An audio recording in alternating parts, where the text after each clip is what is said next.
Bom dia, sétimo ano. Como vocês estão? Eu espero que vocês estejam com muita saúde, estejam todos muito bem. Bom, nós vamos dar continuidade e hoje nós vamos conhecer os anfíbios. Alguém saberia me dizer o nome de um? Bom, vamos lá.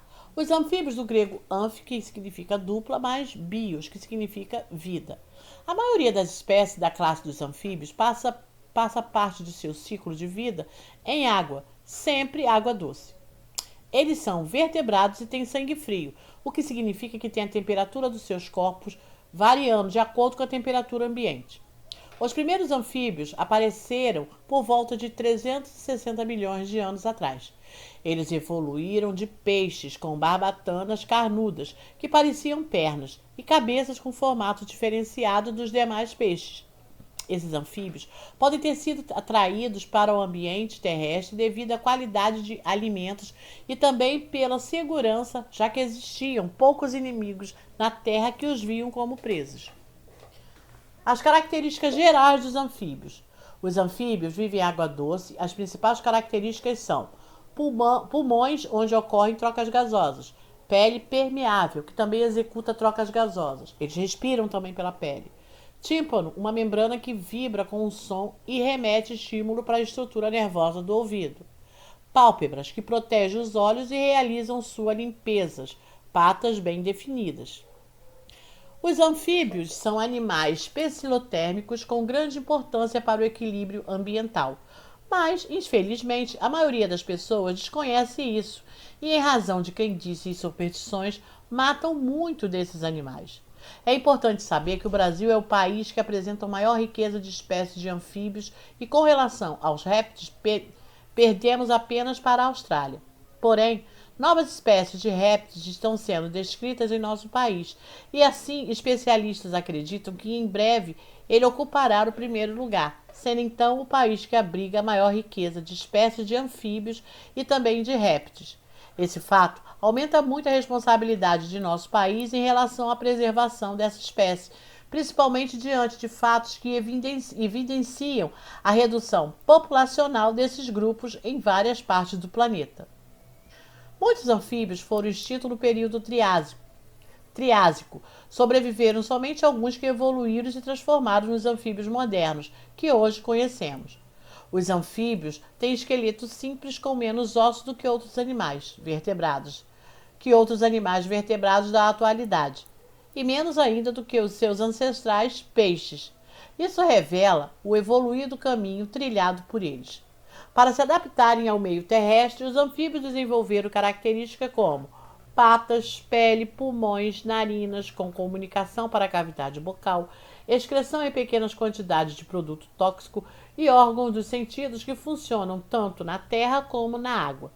Eles têm os 5 sentidos básicos como nós seres humanos: tato, paladar, visão, audição e olfato. Quando vemos sapo, rãs e perereca, dificilmente sabemos da importância desses anfíbios que são pertencentes à ordem dos anuros. Como todo animal, eles fazem parte da cadeia alimentar, se nutrindo de insetos e de outros invertebrados. Ou seja, entre outras coisas, eles são responsáveis pelo controle de diversas pragas. Mas essa não é sua única função.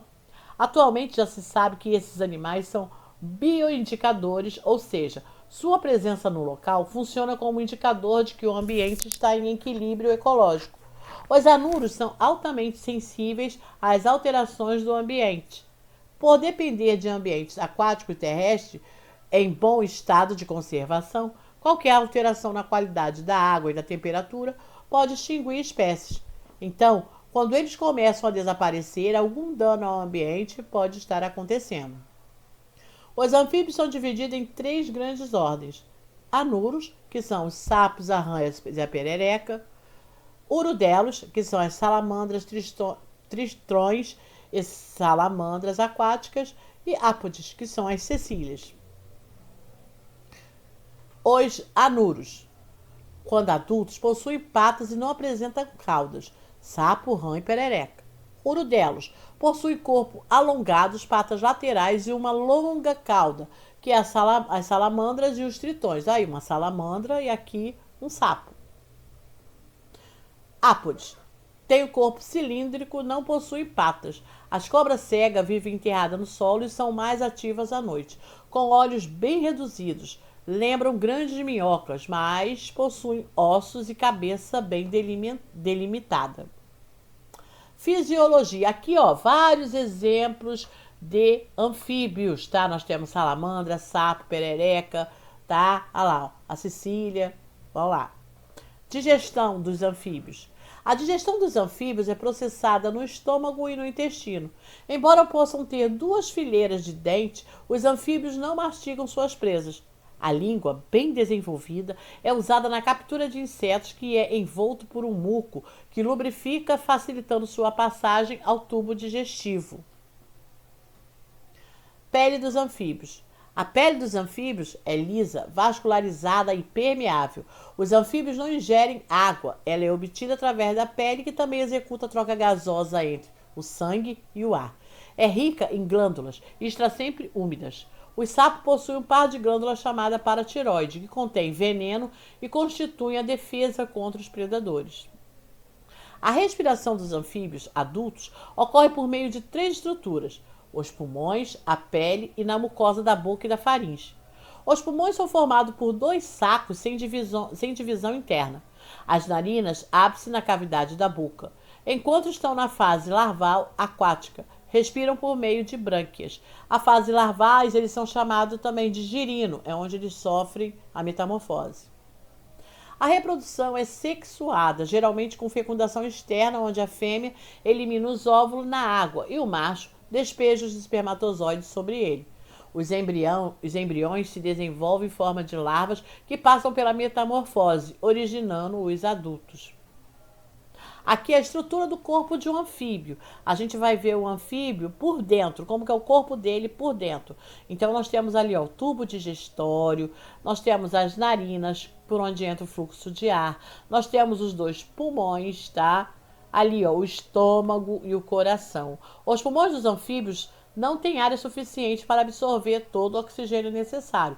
Por isso, sua pele é lisa, fina e úmida e está adaptada à respiração. Na fase larval, os anfíbios realizam respiração branquial. Quando o animal torna-se adulto, as brânquias desaparecem.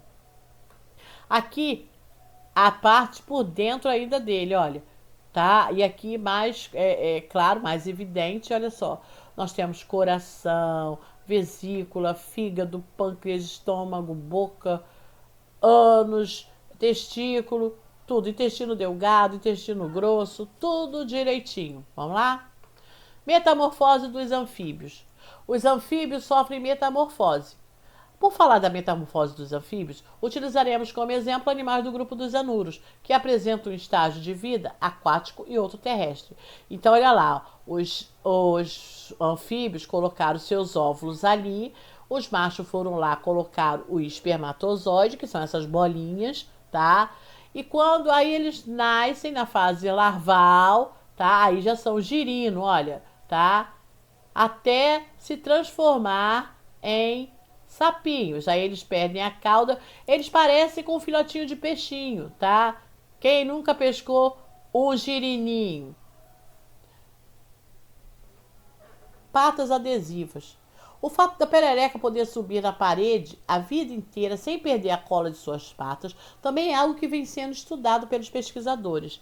Imagina uma perereca gruda na parede, depois pula e gruda de novo. Uma fita adesiva você usa no máximo 2 vezes. Por isso, o pessoal está estudando essa adesão para criar um adesivo que você pode reutilizá-lo várias vezes, o que criaria uma grande diferença pelo ponto de vista da sustentabilidade. A importância ecológica dos anfíbios são inúmeras, principalmente por seus serviços no equilíbrio do meio ambiente, no controle de insetos que transmitem doença e destroem plantações agrícolas, além da manutenção de ecossistema aquático. Para a qualidade de vida humana, além de fatores citados, existe a possibilidade de criação de medicamentos importantes a partir de substâncias químicas produzidas na pele desses animais. Os anfíbios são particularmente sensíveis à mudança no meio ambiente, por isso são geralmente o indicador do dano que tem sido causado aos ecossistemas. Esse papel de anunciador da crise significa que as alterações rápidas e profundas que têm ocorrido no meio ambiente nos últimos 50 anos, particularmente a mudança climática e a perda de habitat, têm sido um impacto devastador nessas criaturas. Os anfíbios têm uma grande importância em diversas áreas. Estes são importantes a nível de prevenção de pragas e doenças, podendo isso ser benéficos a nível de agricultura. Esses animais também são bioindicadores, como eu falei anteriormente, ou seja, a presença deles indica que o ambiente está equilibrado ecologicamente. Isso porque eles são frágeis e assim qualquer mudança no ecossistema a nível de temperatura, umidade, qualidade da água onde estão inseridos pode provocar doença, quase extinção ou a extinção mesmo. Essa extinção encaminha assim a um enorme desequilíbrio na cadeia alimentar, pois estes são presas, por exemplo, de répteis e aves. Os animais em questão também possuem na sua pele substâncias que o protegem, tendo uma grande importância e atração na indústria farmacêutica. Há diversos exemplos de anfíbios que são importantes a nível medicinal.